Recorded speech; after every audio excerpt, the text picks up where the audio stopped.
Hey, it's Paula. I just want to let you know that I had only one spot left on my coaching calendar, but I decided to open up another hour, which means I still have two open slots.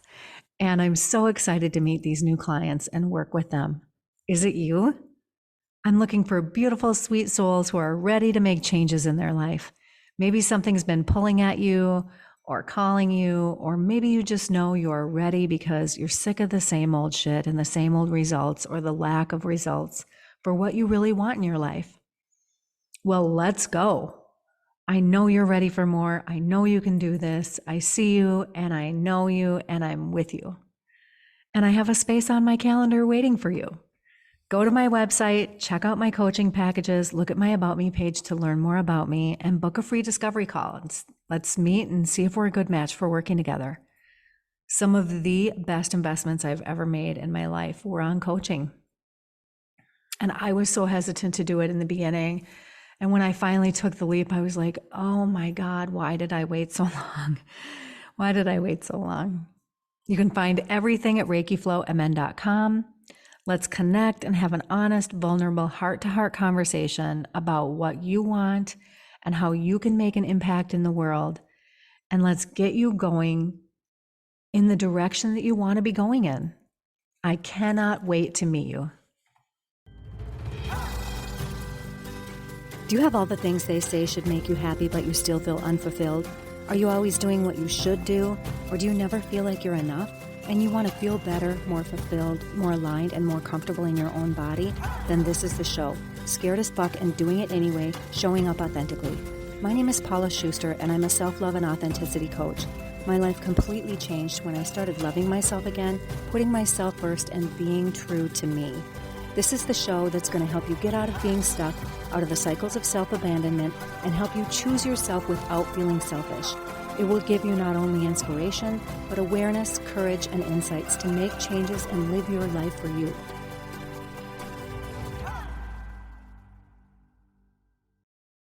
Hey beauties, welcome back to the Scared as Fuck and Doing It Anyway, Showing Up Authentically podcast. I'm your host, Paula Schuster, and I just want to say thanks for being here. How are you doing? How are you feeling today? What's happening in your world? My world has been a bit of a shit show, to be honest. It's been a bit of a shit show the last week. We found out that our insurance company, Allstate Insurance Company, is only paying for 40% of our roof replacement. And that was just really devastating news to me. I took it really hard and I pushed back on them really hard and got nowhere. I literally hit like a fucking brick wall. I was only dealing with the claims department, and I've since reached out to my agent to see if there's anything that they can do, because anyway, it's so upsetting. And so they're going to see what they can do. So we'll see. And my advice to all homeowners out there is to make sure your insurance policy covers full replacement of your roof when there is damage, regardless of how old it is, because our roof is a little bit older, and that's why they're only paying out 40%. Part of the reason why I took this news so hard is, number one, because I've been a loyal customer of Allstate for like 30 fucking years, and this is what I'm getting. This is what my agent had in my policy. Like, who fucking reads their policy and knows this kind of shit? So I feel like I was poorly advised. But also because I feel stupid. I jumped right in on this roof replacement thing, and I just hit go without like looking into information before I did that, before going and reading my policy and knowing what was really in there. And I didn't know, so I'm really fucking mad at myself for not checking that out and not knowing that information. Especially because it was like the second thing that happened to me recently along those same lines, where I hit go on something and really didn't know what I was getting into. And I should have learned my lesson the first time, and I didn't, and I'm fucking pissed at myself about it. So anyway, that's one of the reasons why I've been having a hard time. And I'm working on getting over it, but so that I can move on with my life. But it's really hard because it's like a $10,000 fucking mistake. which also points to the healing that I need to do with my relationship with money. um, the additional healing, because I've done some, but it's just not all done. And so I'm attending this free 3-day workshop next week to help me do more healing with my relationship with money. And I'm going to put everything I can into that workshop so that I get a lot out of it and heal this thing I've got at a deeper level. Another not so great thing is my wife and I have been really stressed out lately because we're getting ready to put our house up for sale again. And when we get stressed about this house selling thing, we've had it up twice now and it hasn't sold. And we've been doing a bunch of stuff to make it more, what's the word? To make it more appealing, I guess. And when we get stressed about this kind of stuff, we tend to take it out on each other instead of supporting each other. So we've been, I don't know, let's just say testy with each other over the last week. And it sucks really fucking bad because it's not really how we want to show up for each other. So I'm working on getting back to my place of peace from within and going with the flow instead of resisting and fighting and controlling. I know these lessons and energies are residual shit that came up with the eclipse that I'm shedding at a new level. So I don't know, I guess here's to shedding at a deeper level than before. It's just not fun in the process. Oh, and thanks for listening to my bullshit that I have going on and for not thinking poorly of me because I'm human and have shit too. Bless it all. I know that I definitely need to lighten up though and have more fun, which brings me to this week's episode. I am excited to have Marissa Lapadura on the podcast today and to share my conversation with her. She's so easy to talk to. She's kind and funny and thoughtful. And I really appreciated her perspective on laughter and using humor as a tool for healing and connection. And I mean, it couldn't have come at a better time for me and for where I'm at right now. So that was kind of cool. She helps me remember that I need to have more fun in life, that I need to laugh and play around more. She reminded me of that when we first talked. And again, when I listened back to our conversation to prep this episode for release. I mean, I have taken life way too seriously all my life, and I am making a commitment right now to change that. Who's with me? Who's with me on this? Marissa is on a journey of embracing imperfection, something I think a lot of us can relate to. And I hope you really enjoy our conversation and take something useful from it. So without further ado, please welcome Marissa Lapadura. Welcome, Marissa. I am so happy to have you on the podcast today.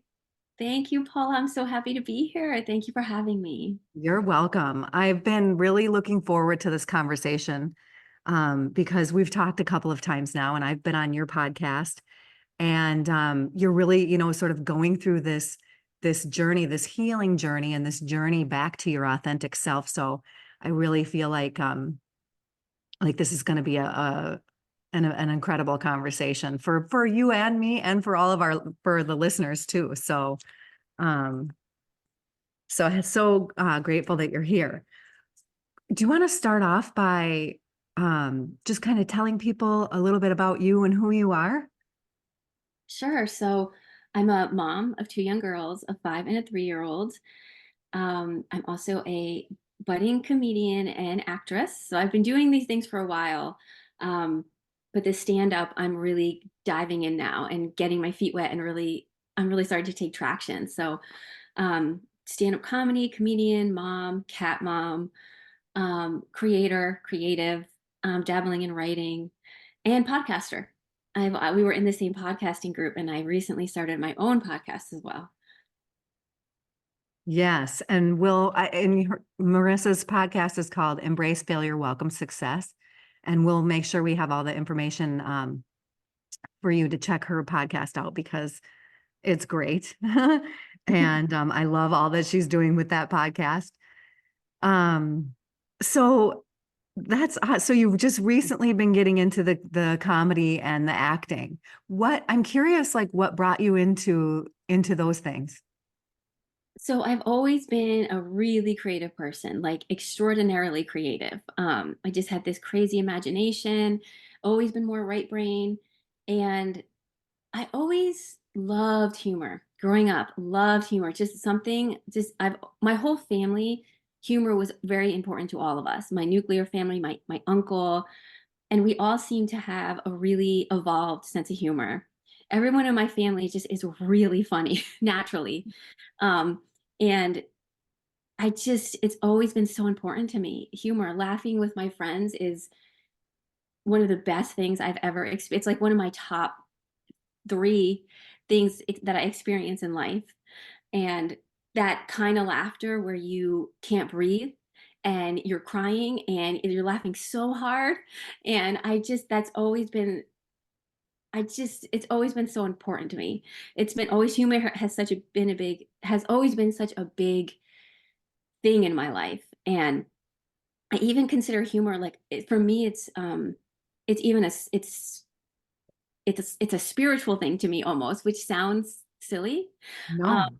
but it really can raise your mood. It can raise your consciousness, I think. Oh, yes, absolutely. I totally agree. I love that you're talking about that because it's literally healing to Yes, laugh like that, yes, In fact, I've been trying to do more of that, right? And have more fun and play in my life. Getting back to more childlike kind of things like that because, that's an energetic in and of itself. yes. And help you attract certain things. You know what I mean? And I was just noticing my wife and I were fooling around yesterday. And we were like belly laughing from it, and it felt so good. It was so awesome. So yeah, I Yeah, and there's been studies of people actually scientific studies of people actually physically healing themselves from yes, laughing a certain amount of day, and it actually has been healing their bodies.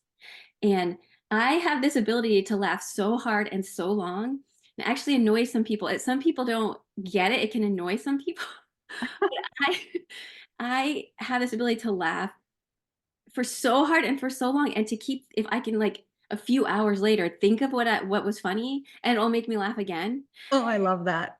Yes, and one time, this might sound a little crazy. I remember we were in San Diego and something happened. It was so funny. I was laughing so hard and for so long. And I actually felt like I could feel whatever chemical it is, like the serotonin or something. I Yeah. swear, I almost like felt it coming down and like relax. I almost could physically feel it like coming down from my brain and my whole body relaxing and feeling this almost like euphoria, Yes. almost like this beautiful, in a way it's similar to a drug, but it's just natural and healthy and good for you. um Well, it is. It's our own natural drug, right? It's our own internal chemistry shop, right? And so that's either cortisol or serotonin, right? yeah, I mean, there's lots more to it than that, but those are yeah, the yeah, I don't know, but I thought that was pretty cool. um Yeah, and then so it's always, I remember in the 80s, I got a TV in my room when I was 8. It was a little black and white TV. It had 13 channels.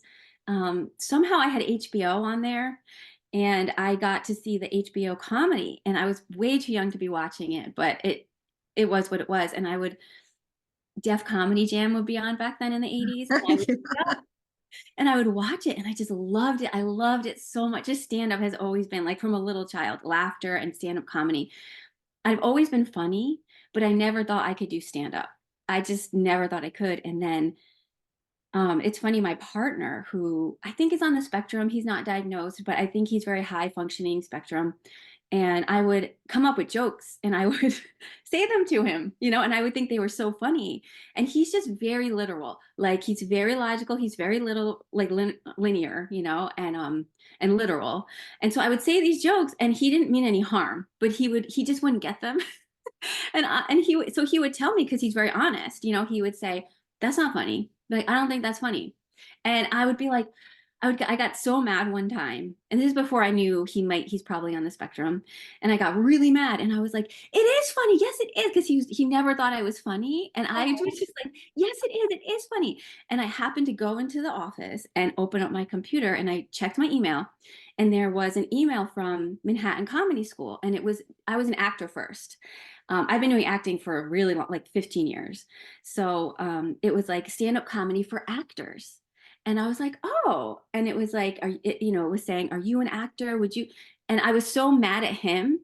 Otherwise, I would have never had the courage. But the anger inside me made me brave enough to be like, I'm going to take this course. I am funny. I'm going to take this course. So that's what I would have never dreamed of getting on stage and doing stand up. I was more skit funny or improv funny or just silly. I was funny, but I didn't think I could ever go on stage and do it because it's just also terrifying.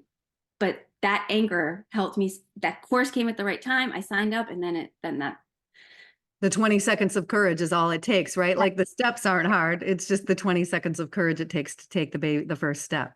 I Yeah. love that. So, you and I have talked before about how, like about how our pasts, our childhoods, how we were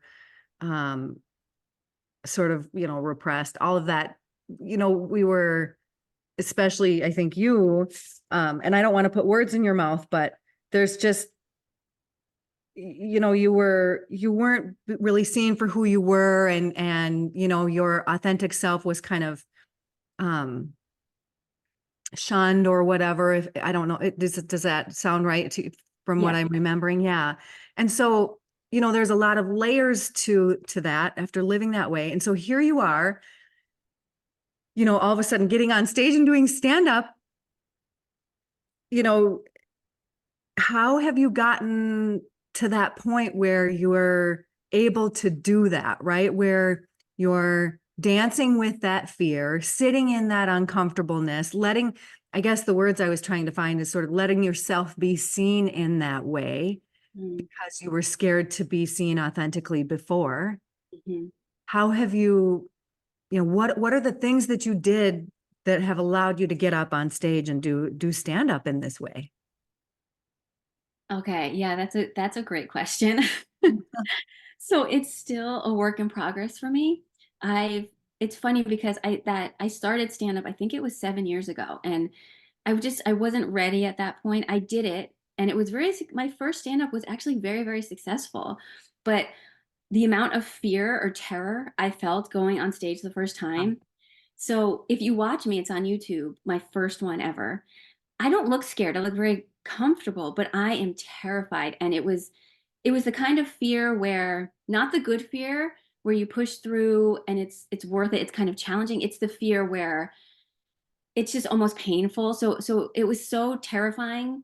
It wasn't fun at all. Even though I got laughs and it looks like, so I wasn't ready then, but I'm glad I did it. It was still worthwhile experience. I just wasn't ready to be doing it consistently then. I had more work to do around my healing. Um, but yeah, I remember like shaking. I was shaking. I was so terrified. And then I had enough connection to myself to, at least right before he called me, it was almost like a whoosh, and I just felt myself come back into my body, and it was almost like, you're doing this. You're just gonna do it. And then I did it. But then it was like another year before I did it again. I just wasn't ready. But now, done a lot more healing work on myself, and when I'm challenge and my journey, it's not about other people. And instead of taking the focus off of the crowd or taking the focus off of the results, getting laughs, and instead this is about me. It's something I love to do. I'm going to find the joy in it. I'm going to find me. I'm going to be up there and be grounded in my body and do something I love. And it's not about if people like it or not. It's not about whether I'm getting big laughs or not. It's if it becomes all about me and my journey, and I just focus on myself, then it's a lot easier for me to get up there because I'm not worried about, what if I'm not good? What if they don't laugh? What are they thinking? So that's been helpful. That's really powerful. Like that, just to put the focus on yourself instead of on everybody else. I Yeah. love that, because then you're not trying to carry all the stuff for everybody else and what they think and what they feel and all that, right? And you know what I also love about what you said is that it's sort of detaching yourself from that outcome, Yeah. right? And just enjoying the process. You said finding the joy in it. And that's really what we're here to do, right? Is to enjoy the process of the things that we're doing, of the goals that we're trying to reach or whatever it is. Because once you just get to that goal, it's just one moment in time. And then it's like, Yeah. okay, done. And then you're on to the next thing. So you really have to enjoy the journey on the way there. Or what have you got? You've got a second or a moment of Yeah. joy versus, the whole thing. Yeah. And I wasn't ready the first 7 years ago. It would have been too painful. It wasn't worth it. The Mhm. success I got from that one time wasn't worth the pain and the fear because of my wounds. I was terrifying to be seen. It was terrifying to think I had a right to take up space and go on stage and be seen and Yeah. in front of all these people, just me, and think I'm funny. I mean, this comes from my abuse and my trauma, but it wouldn't have been the journey would not have been worth it even if I was successful because it was so painful. But now it's really when I can find the joy, then it's fun and then I want to do it again. And my biggest lesson for me in my particular journey is when I go inside, when I find my joy, that's when it serves creatively. Yeah. What I was doing before was, I was very concerned and still a work in progress, but very concerned about like, are people going to like this? Am I going to be misunderstood? How do I was concerned about it being successful or what others thought of it. And it's like, and when I'm, creativity, it's like, no, you can't do that when you're being creative. You can't worry about who's going to like it. It will kill your creativity. And instead it's when I go inside, guess what I'm trying to say is when I go inside and become more selfish and when I become more, this is about me and my joy, then it actually benefits everyone. Yeah. That's when it has the opportunity or the possibility to now people are able to benefit it because the artist is being true to herself. And that's real art. And that's when it's going to benefit whoever it's going to benefit. That's if I'm on stage and I'm worried about what people think and I'm nervous and I'm worried about the audience is uncomfortable. They see me up there. They see me nervous. Now they're nervous. If I'm people pleasing the audience, which is so silly, but that's where I was coming from. They're like, oh, uncomfortable. They don't want me people pleasing them. They want me to own my power, to say my jokes, to do my thing. Wow. And it's almost like I had a codependent relationship with the audience before. It wasn't working. And the opposite is what works. The opposite is what serves and what makes people be at ease or gives them the chance to laugh, if all of that makes sense. Absolutely, it does. They can feel that energy, right? It's Yeah. just like I almost, as you were talking, I was thinking it's kind of like me when I'm doing my sound healing, like a sound bath, right? If I'm nervous to play a particular instrument because, I'm newer at it or I haven't practiced enough, then that's what the recipients can feel versus the love that I really want them to feel, the love and the healing. And so if I'm not putting that kind of energy into the instrument that I'm playing in the moment, then it's the same thing. Like they can feel that. Yes. So, and I love that you said, I sort of have to be selfish. I have to go inside and be selfish because, that's selfish has such a negative connotation in our society and in our culture. And, I work with people, I coach people to shed the conditioning that tells us we're selfish for putting ourselves first, because that's really what we need to do is be selfish and put ourselves first, because then that is better for everybody. That serves everybody around us, including us and ourselves, or us and everyone around us better, It right? really, Yeah. And so I love that you said that, and that's what works for you in getting up there to do your yeah. comp. Yeah. Like the last class I went up, I was terrified because this class, it's not, so the class before this one was an all woman class. It was very supportive and very like warm and supportive. And, Oh my God. and it wasn't, I could go and feel comfortable saying a joke in front of the class that's like just an idea. It's not really finished. So it's going to be terrible, but I felt comfortable kind of brainstorming up there. And it was just a warm and fuzzy feeling. And then I came to this class and I'm very sensitive to energy, like I'm very sensitive to energy. So I walk in this room and I'm like, oh, what is this? Oh my gosh. There's like, it's Yeah. full of people. And it did the energy. It was like palpable. I was like, where? Holy cow, I don't like this. Like, what is this? Oh my God. It was like my body immediately got tight. It was like, I am terrified. And I went up second. I was just got through it. It turned out like it was a very aggressive class. It was not a warm and friendly class. The teacher is like picking on people. She had like her favorites that she would like build up. And then she was like really like picking on people. I felt like a kid in school again when I had like one of my traumatizing teachers that had the power and, would just pick on some kids and favor other kids, like some of my school trauma. I felt like I was back in school again. And I was like, I didn't know if I was going to go back. She literally picked on this one guy so bad that I felt so bad for him. He was this kind of gruff, almost like a construction worker type guy. And he went up there and he did a joke about, well, I won't, he did this joke and the teacher thought it was a little too insensitive and he disagreed. He disagreed with her and she didn't like that he disagreed with her. And from that point, she just went at him. And he kept trying. You have to give people credit who are actually going up there trying. They're so vulnerable up there. And she gave him another chance. So he went back up and he did this whole other joke. And she's like, good. She's like, now you want to do a joke for us? You want to do a joke now? And it was just like, Oh I was my like, God. and it was just, I felt like she was kind of attacked. It just, the whole class did not feel safe. And then when I went home, it reminded me too much of some of the trauma I have.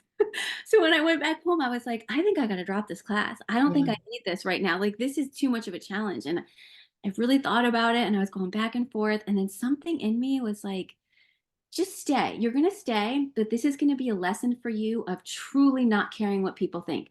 This class is kind of a shit show. I can curse, right? On your Yeah. one. Okay. Yeah. This class is a shit show. You're not going to get any laughs. You're not going to get any validation. There's a chance the teacher will come for you. That's fine. You understand that. You are doing this just because you're going to do it for yourself. That was my goal. I'm like, you're not going to drop it. You know what the deal is, but you're going to go, you're going to get up there and you're not going to care what the teacher says. You're not going to care what the students say. This is for you. And to build that muscle of this is for me. I know I'm funny. I think I'm funny. I think I have something to offer. This is going to build that muscle of saying a joke that and enjoying it because it's funny to me and I'm going to enjoy my perform up there while it's crickets Yeah. and build that muscle. So I was like, you're going to do it. But I was so nervous. So I didn't drop it. I had to miss the second class because I was away. And when I went back to the third class, like half the class was gone. So many people dropped out. It turns out not everyone, a lot of the people in the class emailed the owner, was very unhappy with her, which validated me because in the past, when I was in those situations, I was always kind of the one to see it and no one else saw it. And I always felt lonely. You're like seeing something and no one else sees it. But it was validating because she got a lot of emails. And so she realized she had to tone it down. And she actually did even apologize. She was like, I was probably too hard on so-and-so, on the construction guy. She was like, I was probably too hard on him. And I was like, okay. And it was still very tense in there. And I was still so nervous. And everybody felt it. One guy went up and everybody felt the energy. But by the middle of that class, and I remember thinking to myself, maybe you made the wrong decision. Maybe you should have dropped. But by the middle of that class, there was like this beautiful shift. People started supporting each other. She toned it down. She kind of realized and toned it down. By the time I went up, I was shaking. I was physically shaking, but I said my set. It actually killed. Everybody laughed. Everyone was so supportive. I felt like I found my performer up there. And when I sat down in my seat, I felt so empowered. I felt so at peace with myself. And I remember saying to myself, you're exactly where you need to be. And Oh, I would have never thought that outcome could come out of that class. It surprised me. But your podcast scared as fuck and doing it anyway. Well, I was scared as fuck. That class triggered all my wounds of being around narcissistic people. It triggered me so badly. I'm so happy that I did it anyway. And the result was not what I expected. I expected to be picked on by the teacher. I expected nobody to laugh, but I was going to stand strong within myself. But it turned out instead I got the opposite. I got support. I felt empowered. It was a really wonderful experience and a beautiful learning experience for me. that's incredible. That's an amazing story. I love how you stuck it out, right? You decided to dance with your fear, like, and stay in the class. And then what was on the other side of this, all of this empowerment and expansion and, and feeling great about what you did. And then now, you've been through that, right? And so that must make it easier the next time. I hope so. I will see. I still have 3 classes left, and my jokes were solid. I knew the two jokes that I did in class last week were solid. I knew they were. So even like I can kind of we talked last time about instincts a little bit. Mhm. I felt in my body these jokes. I can almost feel it in my body when a joke is. I know it's going to be solid, and I felt it. I'm like, these are solid jokes. So it's funny because I learned from last time we talked about when I went on stage, I knew intuitively that 2 jokes were not really going to go Yeah. over well. And I did them anyway because I was trying not to be a perfectionist. And what you said was maybe it's not about being a perfectionist. Maybe that was your instinct saying those jokes aren't going to work. Yeah. So, Your intuition talking to you. Yeah. and that was so helpful for me. So I've learned that now. And so I was driving down to New York City going over my jokes and I could feel it in my body. And that would just help get in touch with my intuition. Like, oh no, these are solid. So I knew my jokes were solid. So I had that kind of confidence, even if no one else did. Like, I feel good about them. I think they're funny. So I'm going to say them. My jokes this week are still a work in progress. So it's still another kind of scared as fucking doing it anyway situation because they're not solid. I'm working on them. I think they can be, but I'm going to go up there and it's still not warm and fuzzy. If your jokes aren't well rounded, it hurts a little bit. You're not gonna in this class, you're not gonna get that. But I see the possibility you're gonna get no, not great, but but um, it is what it is. I think it will all be a learning experience. So And you're still doing it for you. So good for you, sister. yeah, do it for me, and maybe I'll find the little pieces I need to complete the joke just by going up there. Maybe I'll take the ego hit of performing something that's not fully formed, but maybe I'll get like a little answer here or, light bulb go off here or something. So it's all good. It'll all kind of help in some way, be part of the journey. Yeah. Amazing. I love that. Such great stories there with your comedy. And I can't wait to see where you take this. So, the other thing that kind of came to mind when you were talking is the conversation we had about social media and how, we can be so nervous to post things or go on and do lives or put reels out there of, just us or, sort of that aspect of being seen. And I think you were saying that you were was it that you were worried about putting your jokes on social? Yes, because they Yeah. weren't perfect. They weren't perfect. The sound wasn't good, blah, blah, blah. Yeah. But if we think about social media as it's for us, right? Our profiles and what we put out there are for our own unique self-expression and not for everybody else. And that starts to take that pressure off, just like you saying, I'm doing this for me, Yes. right? Instead of for the audience when you're getting up on stage and stuff like that. And you take that aspect of it out of it and you're just doing it for you. Then we can look at social media that same way, right? Mm-hmm. And when you said that on my podcast, it was so helpful for me. Because I was saying social media has always been hard for me. I never felt comfortable posting. I feel more comfortable acting or even doing stand up than posting on social media. But when you said that, you were sort of like, the social media is almost like your creative canvas, and it's for you to be creative and do what feels good for you, and it's for you. It's not for whoever's watching it. And it really helped me. It changed my whole view on posting things. And that's exactly what I'm doing with comedy. That's my life lesson. My hope, because I've been the other way, so empathetic, so compassionate and caring. And I've done that. I know that way. I know that lesson, if you want to call it, really, really well.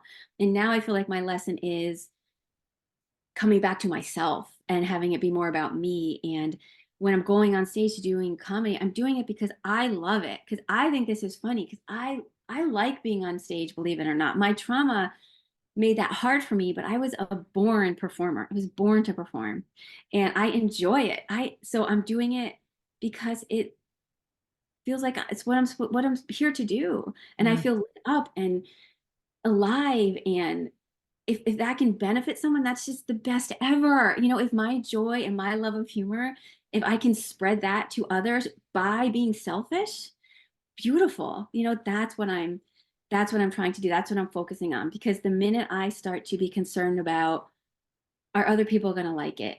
Is this going to be worth anything? Then it's not worth it for me. Then my journey's not, Mhm. the journey's not worth it anymore. It's coming back to myself and do it because you love it. Love yourself, go up there, love yourself. Sometimes the first time I went up there, I was so terrified. I literally, while I was saying my jokes, was just like repeating over and over again, like, love yourself, love yourself, love yourself. I love you. I love you. I love you. What got me through. Yeah. I that self-love is it's so needed for me. I'm learning that self-love, and love yourself enough to do what you love. Love yourself enough to be seen doing what you love, to think that you are worthy enough to get on stage and take up space and have other people see you just because you love it, not because they're going to like it, because you love it. That has been revolutionary to me, and that's the only way I'm going to be able to live my purpose of comedy and acting and creativity. I won't be able to do it otherwise, and I won't want to do it otherwise. It won't be fun. It won't be worth it. So I wrote this down. Love yourself enough to be seen doing what you love. Yeah. That's going to be for sure in the takeaways. That was amazing. Yeah. Yeah. Which has been difficult for me because I was, not to get too much into it, but one particular person growing up in my life was always telling me how conceited I was because I was just this little performer. When camcorders came out in the 80s, early 90s, I'd be like dancing in front, like, film me, film me. It's just how I was a born performer, and Yes. she wasn't, and she there was a lot there, but she would always tell me over and over how conceited I was, how to want that, and how just bad I was. And I internalized all of that. And now it's like, well, if you're a born, performers are supposed to be seen. Like, you're not supposed to be on stage being like, don't look at me. You know what I mean? So I'm reclaiming that, and I'm healing all of that, and the worthiness of, exactly, you have enough worth to do what you love, have people see you do what you love. And that heals others. Yes. And others feel that they can do what they love and be seen, and we don't have to hide. I think it spreads. When you're kind to yourself, when you do it for yourself, you love yourself, then the next person knows, I can do this too, and I can do what I love. Yeah. Yeah. It's not only an energetic, but we're the example, right? So when we rise, the people around us rise too, right? Yes. Because we become that example, we show them it's possible, and then there's energy that carries, out from us into the world too. So I'm just so happy that you're doing it, and I'm so sorry that happened to you when you were younger. Thank you. Yeah, I've really been looking deeply at all of this stuff, and it was intense. It was really intense, and it was tricky for me because, without getting too much into it, a lot of it was hidden. So I had a lot of friends in my neighborhood that it was obvious that they come from a really tough, we're talking domestic violence, police frequently out in front of their houses, drug use, Yeah. a lot of physical abuse, just, it was obvious that those kids needed help. Anyway, a lot of it was hidden for me, and even I was a little bit brainwashed to it, and so it's been tricky. It's been a little bit, but realizing, like, wow, that was intense, and honoring that and admitting it, and then just kind of loving that little person that went through that. Absolutely. Like, you said the unseen part, right? Like everyone else's, abuse or traumas were more seen visibly with yours, right? But the unseen is almost more hurtful and Yeah. more traumatizing. And Yes. so we can, like, I'm comfortable getting into that if you are. In fact, I had it kind of on, I was wondering if the conversation would lead us there, and maybe you can talk a little bit about, more about what your trauma was, but I'm also interested in hearing about your healing journey and what has really helped you, start to heal, heal from all of that, and allow yourself to be seen in these ways, because that little performer in you is really who you're meant to be. That's your authentic self, like you were saying. And just like I was saying earlier, I'm trying to get more childlike and more playful and stuff, because that's really who I am too, who we all are when we're young like that, before we were kind of shut down. That's who we really are. That's still inside of us. Mhm. Well, it's funny. So honestly, it was so much trauma. And it's the tricky part of it being not being seen. It was sort of hidden, and there was a lot of like gaslighting and brainwashing. And there was a lot of what it looked like on the outside compared to what was happening on the inside. And oh, where's I going? Hold on. Sorry, I just dropped my anyway, a lot of my life was I've been on this very long healing journey, Yeah. years and years, like no exaggeration. Probably half of my life has been deep healing, and that's shamanism and soul work and energy work and all different types of therapy, just all different types of things. But just recently, I happened to find a really good therapist, and she's been helping so much. I've had therapists, just to put a disclaimer, they're not all great. Anybody can go to school and I've had some that like, wow, you really probably shouldn't even, but they just do, let's just say they didn't mesh with me. But right now I found this really good therapist, and she's really been helping me, and I've slowly been getting clearer. And I was just always so hard on myself, and always, when you're told things aren't happening, when you're told they're not happening and you're a kid, after a while, you believe they're not happening, or you're told over and over again this message of like, it's you're the crazy one.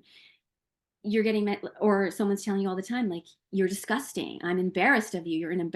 If you're constantly getting these, you just believe them. And at some point, I did just believe that. I truly believed there was something wrong with me. I truly believed it. I did. And maybe deep down, you are an embarrassment. You're not a good person. You are all of it. You just believe it. And then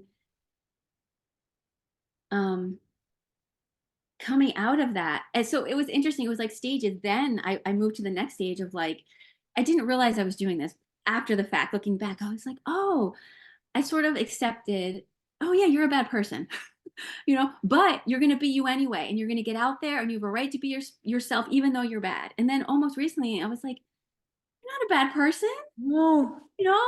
and just really, I don't know why, but lately the clouds have been parting, and I've been getting clarity around this whole really muddled, hard to get clear on situation, and removing myself from certain people that would trigger me right back.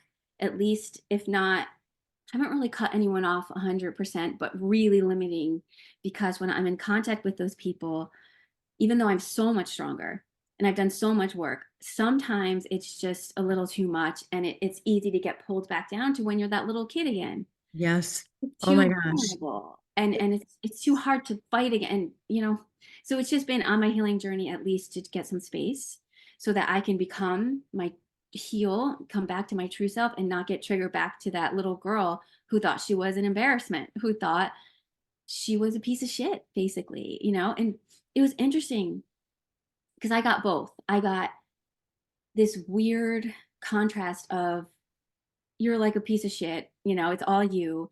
And, but you're also, then I got this other message of, you're so special.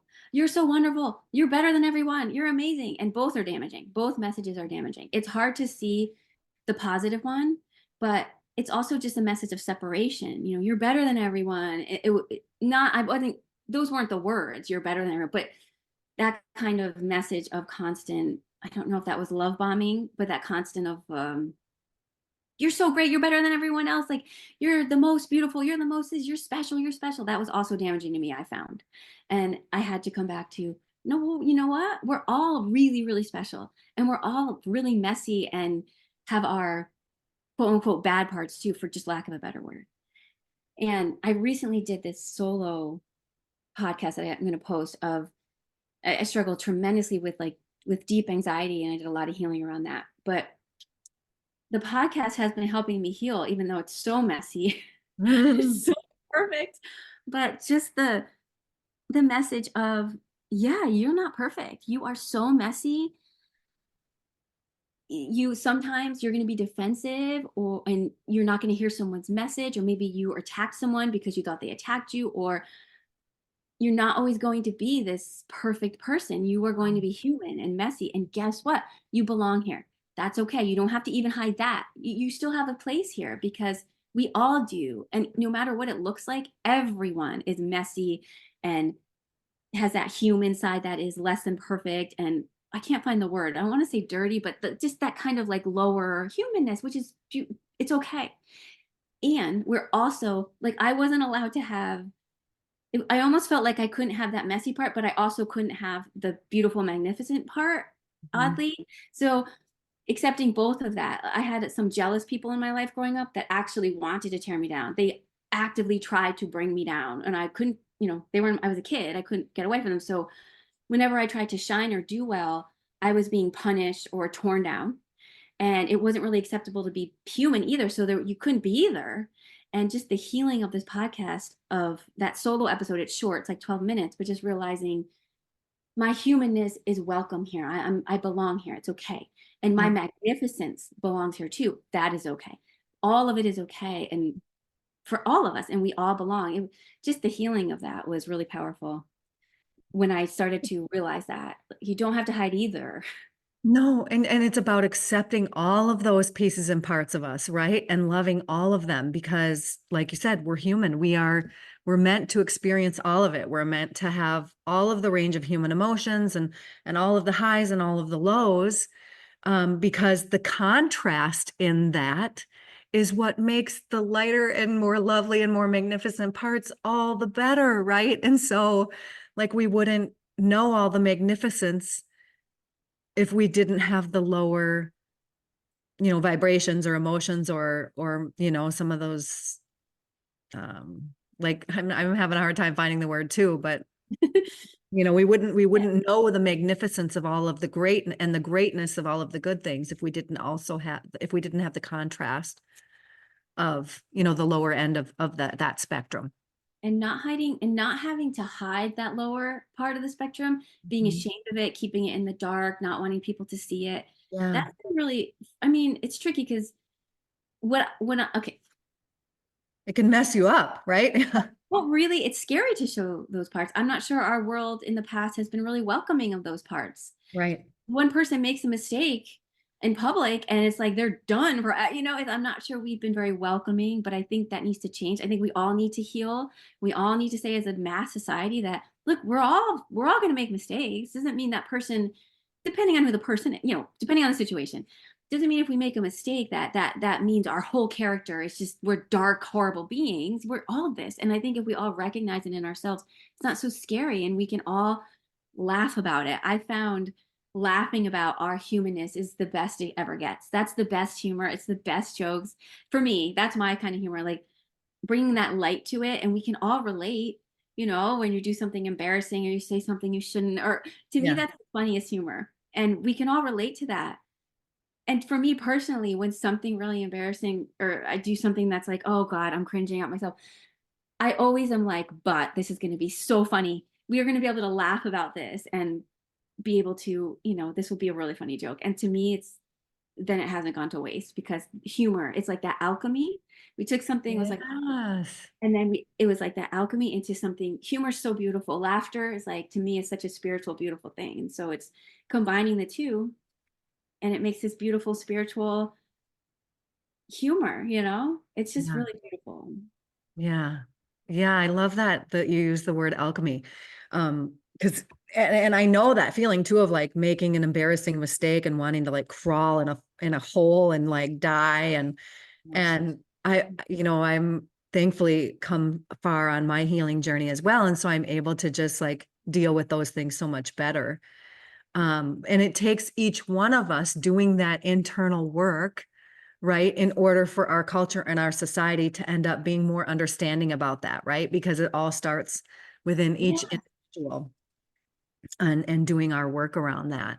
Now I can make mistakes, bigger mistakes, that are seen, like on the podcast and things like that. Like when I was kind of fumbling with my words, I'm not going to edit that out. It is what it is. It's humanist. It's authentic. It's what I was going through in the moment. And so I'm able to just deal with those things more quickly or more easily, I guess, Mhm. not quickly. And so I love that you use the word alchemy in that because that's what it is. Yeah. Yeah. And not to be afraid of those Mhm. parts. It's something we all truly can. Nobody, not one person, no matter how perfect their Instagram looks or how perfect their hair and their body and whatever, everyone knows that. We all are connected through that. And I Mhm. think that's kind of a beautiful thing. And it's silly that we're all pretending we don't have it. It's kind of silly that we're all pretending that never happens to us ever. And I Yeah. think that's what's so beautiful about comedy. That's a place where you can bring up all that dark stuff and we can all agree that we are all laughing because we all know it and we all share in this. And it's kind of bringing it up from the darkness, be like, we can laugh at that, this doesn't have to stay hidden in the bowels of like, like society or whatever. I think that's so that's what I love that about comedy. It used to comedy, especially in the 80s and 90s, was a place where anything goes. And I just love that about the art. Yeah. Not so much anymore. And some of that's good. Some of it's good because some of it was really dark and kind of hatred and just spewing more of Mhm. darkness, in my opinion, out to the world. But some of Yeah. it was kind of doing that alchemy and bringing it up. And a lot of that is canceled now. And that's kind of a shame because it wasn't doing what people thought it was doing. A lot of it was just healing it, in my opinion, depending on what it was. But anyway, I just think it's such a beautiful art form, stand-up comedy. Yeah. So I know we didn't talk about this ahead of time, so it's kind of putting you on the spot, but would you share a joke or two with us? Oh my God, no, I'm not. Yeah, I can't. Okay. Okay. Well, okay. All right, here's one. Let me think of one. It's harder. It's different than when you're not. It's different than when you're on stage, but Yeah. let me think if I can do one. Um, I have a political one that's really early. It was like my first joke, and it might offend some people. I don't do it anymore because it's not. Again, it's 7 years old. It's not where I am anymore, and the politics have changed. So I don't think I'll do this on stage. And there's a lot of curse words. No, maybe I won't do that one. Okay. It's up to you. The one I did last time was this is just a simple one. I say, so my 3-year-old started saying the F word. Saw this. You saw this one on I think because I posted it. Because this Yeah. was from the last set. But I go, so my 3-year-old recently started saying the F word. And the first time I heard her saying it, she was in the other room getting ready for gymnastics. And I hear her say, I love gymnastics. It's so fucking fun. And I was like, oh my gosh, just ignore it and it will go away. But then we were in the chiropractor's office and there were ants on the floor in the lobby. And she goes, look, fucking ants. What is going on with her? But the worst was we were in the grocery store and the cashier was just going really slow. And she goes, this fucking lady. And I'm not sure where she's getting this from. I'm so sorry. And then I look to Francesca. I go, Francesca, you're gonna need to fucking apologize. That's Oh, that's a good one. I like it. that's one of my newer ones. But as I go, obviously you get better, as you keep doing it messy and imperfectly, your jokes get better, you get better at it. So hopefully I have a new joke about comparing Boston and New York. And I love this one. I think that's a really good joke, but I won't do it now, but you know, No? no, because it's I think I don't have it down yet. I might botch it because that's the one I did at the last class that I feel really solid about. I think it's Okay. so good. I think it's so funny. And it's like I see how my jokes are evolving and getting better, but it's new enough where I don't feel I might mess it. I don't have it down yet. Okay. I gotta Well, practice it. thanks for sharing the other one with us. Sure, yes. It was cute. It reminds me of the first time my daughter has said the F word when she was 2.5. Oh, So oh gosh, yeah. yeah. It Yeah. also was funny though. Like some of my mom friends did not. I sort of thought it was cute, and I knew it was gonna go away. I wasn't worried about it. But some of my mom friends were really like, oh, she shouldn't. What if I was just more relaxed about it. I'm like, it's fine. But some people get really freaked out about curse words. It was Yeah. actually cute to hear a 3-year-old say it in her little voice. It was cute. Yeah. It's all of what's been passed down. You know what I mean? With all that kind of stuff. So Yeah, I really wish that we would all start to evaluate what really matters to us and what do we really think about things versus what we've been told all the years, you know? Yeah. Because we might find that we think a lot differently and we're not as uptight about a lot of stuff like that. Yeah. Um, but maybe some people still are. I don't know. I don't know. I guess, yeah, I guess if you grew up that way and it seems like a really bad thing, it's like or some people even think it kind of shows on your character. I don't know, like you're not educated or something. I just didn't grow up that way. We grew up in New York and my mom cursed all the time, pick up this shit over here. Like she was Italian. It was just part of it. It wasn't, I don't know. I don't know. Just, yeah. I'm super laid back about it too. Yeah. But that's not everybody, and that's okay too. So Yes. yeah. Um, gosh, I there's one question I kind of want to go back to that I had for you. Because I'm just curious about it. You said that you have a really good therapist and that you've had other therapists, before that aren't good. Can you say just a couple of things like what is so good about the therapist that you have now? What's the differentiation? What's different about it, about her or Yeah, how she works?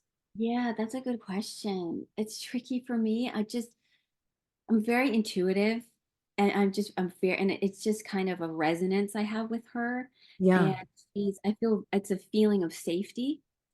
My alarm bells aren't going off. I feel like I can talk to her openly and honestly. And I just have this feeling of safety with her that I know she's not going to misunderstand or be shocked by something I say or take something the wrong way or come at me. I've had therapists that like just they were like, or this was a coach. Sorry, so this wasn't a therapist. This was a coach, so not the same training and everything. But just, I mean, I said something in innocence, and she just, wow, she really came at me and like attacked me. I was like, whoa, this is so I didn't know. I had to apologize. It was like, it just that wasn't a safe environment. She was too prickly. She was too insecure, honestly, with herself. It was like I said one wrong thing, and this therapist, it's more of a feeling. I feel really safe with her. I feel like I can tell her anything.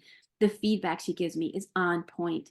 She can see things that I can't see. She can see, I talk to her openly and honestly, and she can find the shadow that I don't see, and she brings it up. I'm like, oh my God, I would not thank you. I wouldn't have seen that, and she's kind, but she'll also tell it to me straight.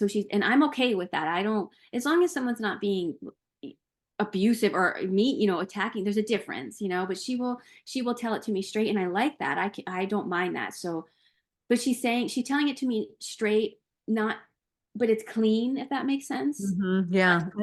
straight in the, I'm better than you, or I'm bullying you, or how could you not know this? It's a very clean, I'm just telling you. And I appreciate that. I'm like, oh God, I'm learning so much from her because she sees my blind spots where I Yeah. can't see. The reflection that happens. I love that. It's a beautiful thing when that happens. Yeah, and I just like her as a person. We can even joke sometimes and laugh together, and so it's really easy. It's not. It's almost like she's a friend, but she has this training and this background as a therapist, and it's like a friend, but it's all about. But it's not. Therapy's not two-way almost, Right. but it does feel like a friend. Where it's not like it's a hierarchy where she's the therapist and I'm the patient. So it's nice. It feels like we're on the same level. And we just kind of are talking. It's like a friend that's really insightful and really into my situation. So it's really good. It's really been helpful. Yeah, and that safety aspect, when you said that word, I was like, oh, yeah, that's really, really important to have that feeling. Is whether you're working with a coach or a therapist, it's really important to have that feeling of safety and to be getting that mirror reflection back, right? Of the things that you can't see yourself. So thanks for sharing that. I appreciate it. And thank you so much for being on. Like, this has been such a great conversation. I love that it was a big focus on your comedy and how, your journey with that, because, we were able to bring in so many things about healing and spirituality and all of that, all wrapped up in that topic. So I really love it. it's more than, I mean, even if I never do anything with this stand-up comedy, comedy will always be a huge, laughing and comedy will always be a huge part of my life Mm. forever, for the till the day I die. And the people who kind of, I feel like there's people who kind of are that way. They like they get comedy, and then there's people who enjoy comedy, but I will always try to surround myself with those people who just they get the we have that, and it's just the best ever when you click with someone in that way, and the banter, and it's just such a beautiful thing. Anyway, I'll Yeah, stop rambling, but yeah, thank you so much for having me. absolutely. Tell everybody where they can check you out, where they can find you. Okay, so you can find my comedy on YouTube, and that's just at Marissa Lapadura Comedy, and Lapadura is exactly how it sounds, Lapadura. So my comedy's on at Marissa Lapadura Comedy. My Instagram is Embrace Failure, Welcome Success, and that's my podcast name. And then YouTube, my podcast is on YouTube at Embrace Failure Podcast. And then my personal Instagram and Facebook is just my name, Marissa Lapadura. So any of those places, you can find me. Nice. Check her out and listen to those jokes because she's got some good ones. And you'll continue to post and share, right? Yes, I will. Yeah. Yeah. Good. I'm looking forward to watching your journey and staying connected with you. Thank you so much. Yeah, I'll be applying to some festivals, my first comedy festivals. I'll be applying. So hopefully I'll be getting out there more. Amazing. Good for you. Yeah, we'll see. It'll hopefully, if anything, it'll be a really fun, beautiful journey. If anything, I won't be on the sidelines. Like That's right. I'll be in it. In it. In it, doing it. I love it. All right. Thank you so much again for being on, Marissa. Yes, thanks for having me, Paula. I really appreciate it. Okay. Have a good rest of your day. Thank you, you too. Okay, bye. Isn't she such a sweetheart? I loved our conversation and just her openness to share her journey. I love how she's following what's in her heart and what lights her up. And I really can't wait to see her on a big comedy stages one day soon, because we all know that when we're following our heart's desires, the universe meets us and provides what we want and need. So I know that's going to happen for her too. Okay, here are the takeaways from our conversation. Number 1, laughter is healing, humor is alchemy. Number 2, anger can give you the courage to do things you wouldn't normally do. Number 3, all you need are the 20 seconds of courage that it takes to take the first step. The actual steps aren't hard. Number 4, stop carrying things for other people. Put the focus on you and your journey instead of what everyone else thinks. Number 5, go inside and find your joy. When you are true to yourself, it benefits everyone.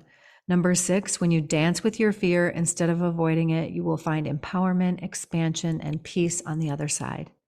Number 7, come back home to yourself by doing the things that fill you up and make you come alive. Number 8, love yourself enough to do what you love. Love yourself enough to be seen doing what you love. Number 9, it's okay to remove people from your life or limit contact with them if they trigger you or pull you down.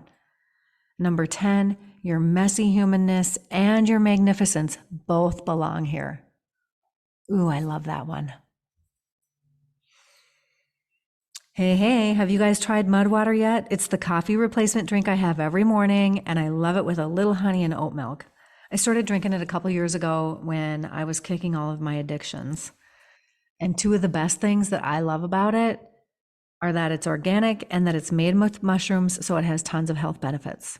The best part is you can get 15% off using my link, which is mudwater.com/Paula Schuster.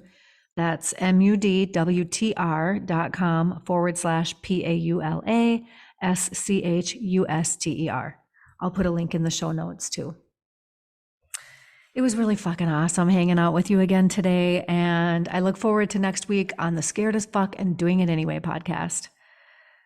Thanks for being here. I just appreciate you taking some time, some of your precious time to be here with me. I hope that my podcast helps you in some way. I hope it fills you up and inspires you or sheds new light on things. And I hope this particular episode helps you laugh and have more fun and heal and connect through humor. I would love to hear from you. I would love to connect with you. That's really the main reason why I started this podcast, is because I want to connect with more people. And so, reach out and let's just talk and connect, and we can talk about the podcast or not. It doesn't matter. You can always reach me at paula@reikiflowmn.com. It would be totally fucking cool if you left me a review on Apple Podcasts. Reviews are like the freaking best because they really fill my heart and they help others find the podcast too, which literally helps me keep the podcast going. If you leave ratings on Spotify, that also helps. That would be awesome. And remember to follow along on Apple Podcasts, Spotify, or wherever you're listening, because I have so many more incredible episodes coming up.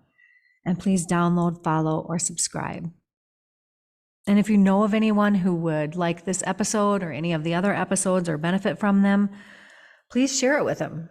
Send them a link, text them about it. If you're feeling extra generous, post it on your socials. That would be cool. And you're always welcome to email me with ideas and feedback. And I don't know, like, what do you want? What do you want more of? I mean, do you like the interviews? Do you want to hear more of me and my story and me doing solo episodes? Who do you want to hear from? It would be great to get some feedback. All right. Thanks again for being here. I love you all so much. Peace out.